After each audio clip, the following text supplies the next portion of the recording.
நம்முடைய சரீரத்தை பாதுகாத்துக் கொள்வதற்கு நம்முடைய சரீரத்தின் அவயவங்களிலே 2 காரியத்தை மிக முக்கியமாக காத்துக்கொள்ள வேண்டும். அதில் ஒன்று நாம் வாசித்தோம், நம்முடைய கண்ணை நாம் தெளிவாய் பாதுகாத்துக் கொள்ள வேண்டும். இரண்டாவதாக நாம் பார்க்கும் பொழுது யாக்கோபுடைய நிருபத்திலே வாசிக்கிறோம் 3ஆம் அதிகாரம் 6ஆம் வசனத்திலே, நாவும் நெருப்புதான், அது அநீதி நிறைந்த உலகம்.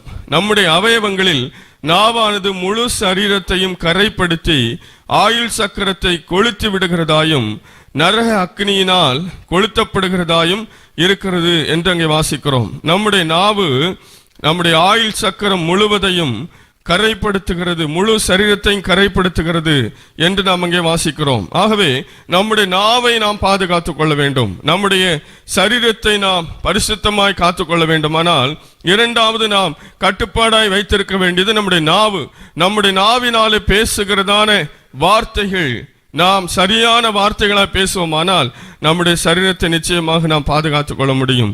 நம்முடைய நாவினாலே நாம் தேவையில்லாத வார்த்தைகளை, ஆண்டவருக்கு பிரியமில்லாத வார்த்தைகளை நாம் பேச ஆரம்பிக்கும் பொழுது நம்முடைய சரீர பிரகாரமான வாழ்க்கையிலே கரைப்படுகிறது. நம்முடைய சரீரத்தை நாம் கரைப்படுத்துகிறோம், அதனாலே பாவம் நம்முடைய வாழ்க்கையில நுழைகிறது.